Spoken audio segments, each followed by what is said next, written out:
Number 3 پر ہوا کیا تھا کہ جب روزوں کا حکم دیا گیا تو چونکہ مثال آپ نے رکھی تھی یہود کی کہ یہود جو ہے عاشورہ کا روزہ رکھتے ہیں تو ہم بھی کیوں نہ رکھیں، مسلمانوں تم بھی رکھو، اس سے گمان یہ کیا گیا کہ جو احکام یہود کی شریعت میں ہے روزے کے شاید وہی ہماری شریعت میں بھی ہے، اور ان کی شریعت میں یہ تھا کہ رات کو سو گئے تو روزہ شروع ہو گیا، اور وہ روزہ اب نہ کوئی سحری ہے نہ رات میں کے دوران کوئی میاں اور بیوی جو ہے وہ ہم بستری کر سکتے ہیں،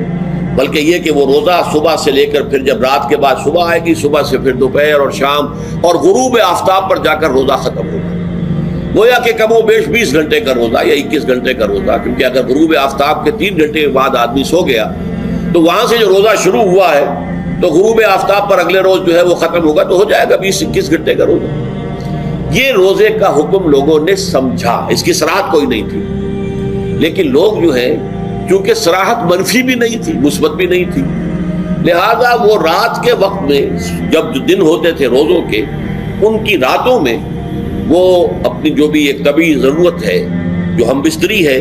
میاں اور بیوی کی، شوہر اور بیوی کی، وہ کر گزرتے تھے، جذبات کے اندر جو بھی اس وقت ان کی احتیاج ہوئی، دل میں کھٹک رہتی تھی کہ پتہ نہیں ہم نے یہ صحیح کام کیا نہیں کیا، غلط کیا، اس سے یہ کہ ظاہر بات ہے کہ پھر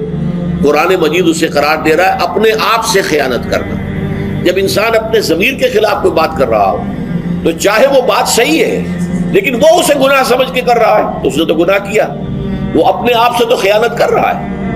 ایک شخص ہے وہ بکری کا گوشت کھا رہا ہے لیکن سمجھتا یہ کہ یہ سور کا گوشت ہے، تو اس نے تو سور ہی کا کھایا نا،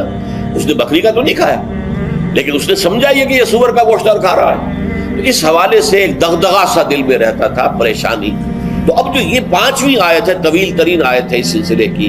اس میں روزے کے تکمیلی احکام آ گئے جو ابدی ہے، آج تک قائم ہے اور قیامت تک قائم رہیں گے۔ فرمایا احل لکم لیلۃ الصیام الرفث الی نسائکم، اے مسلمانوں روزے کی راتوں میں تمہارے لیے حلال کر دیا گیا ہے اپنی بیویوں سے اپنی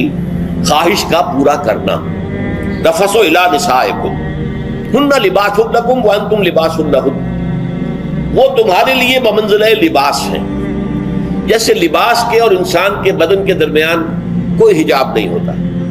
ایسے ہی شوہر اور بیوی کے درمیان بھی کوئی حجاب نہیں رہتا، ہن لباس لکم وانتم لباس لہن۔ اور ویسے بھی ایک معنی میں کہ جیسے لباس آپ کو گرمی کی شدت سے بچاتا ہے، ورنہ ہو سکتا ہے کہ تیز دھوپ جو ہے جو عرب میں ہوتی تھی وہ تو آپ کی کھالوں کو جلا دے، تو یہ حفاظت کا ایک ذریعہ بھی ہے۔ اسی طریقے سے شوہر کے لیے بیوی اپنی عفت و عصمت کو برقرار رکھنے کے لیے ایک ذریعہ ہے کہ کہیں حرام میں منہ نہ مارے، بیوی موجود ہے، حلال ذریعے سے اپنی خواہش پوری کرے، اور بیوی کے لیے شوہر اسی طریقے سے ایک ڈھال بن جاتا ہے کہ اسے خام خواہ ادھر ادھر دیکھنے کا کوئی خیال بھی کبھی نہ آئے،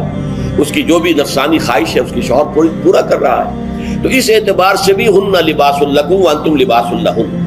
علم اللہ انکم کنتم تختانون انفسکم، اللہ کے علم میں ہے کہ تم اپنے آپ سے خیانت کر رہے تھے، اس کی وضاحت میں پہلے کر چکا ہوں کہ دل میں یہ دغدغہ تھا کہ یہ حرام کام اور کر رہے ہیں، یہ گویا کہ اپنے آپ سے خیانت، اللہ سے بغاوت نہیں تھی، کیوں کہ اللہ تعالیٰ کی طرف سے تو حکم تمہیں معلوم تھا ہی نہیں ابھی، آیا اس کی اجازت ہے یا نہیں ہے، لیکن اپنے آپ سے تو خیانت کر رہے ہو نا، تم یہ سمجھ رہے تھے کہ یہ نہیں ہونا چاہیے، یہ گویا کہ ممنوع ہے اور کر رہے تھے، تو اس کو کہا کہ تم اپنے آپ سے خیانت کر رہے تھے۔ علم اللہ انکم کنتم تختانون انفسکم فتاب علیکم، تو اللہ نے تم پر اپنی رحمت اور مغفرت کے ساتھ توجہ فرمائی، یعنی جو کچھ اب تک ہو چکا ہے اسے اللہ نے معاف کر دیا، اسے صاف کر دیا، کلین سلیٹ۔ اب تمہارا جو اعمال نامہ ہے اس میں اس طرح کا اگر کوئی عمل درج ہو گیا ہے تو وہ اللہ نے صاف کر دیا، وعفا عنکم، اور تمہیں معاف بھی کر دیا۔ فالآن باشروہن، تو اب تم ان کے ساتھ جو بھی تعلق زن و شو ہے اس کو اختیار کر سکتے ہو۔ فالآن باشروہن وابتغوا ما كتب اللہ لکم، اور حاصل کرو وہ کچھ اللہ نے تمہارے لیے لکھ دیا ہے۔ یہ تعلق زن و شے سے 2 چیزیں ہیں کہ جو مقصود ہیں، ایک تو سب جانتے ہیں اولاد، ہر انسان کی خواہش ہوتی ہے کہ میری نسل کا تسلسل باقی رہے، لیکن نمبر 2 ایک شے اور ہے، قرآن مجید میں بیان کیا گیا، بولے تسکنوا الیہا، اس میں ایک سکون ہے، اس میں جو بھی ہے جو بھی عمل ہے مباشرت کا اس میں ایک اعصابی طور پر سکون کی کیفیت انسان کو حاصل ہو، تو یہ بھی مطلوب و مقصود ہے۔ تو ما کتب اللہ لکم، تمہارے لیے اللہ نے اس میں ایک تو اولاد کا معاملہ رکھ دیا ہے اور ایک تمہارے لیے سکون کا، لتسکنوا الیہا۔ اگر آپ نے ابھی تک ہمارا چینل سبسکرائب نہیں کیا تو فوراً سبسکرائب کیجئے، ساتھ ہی بیل آئیکن پر کلک کریں تاکہ مزید ویڈیو آنے والی وقت پر ملتی رہیں۔ اللہ حافظ۔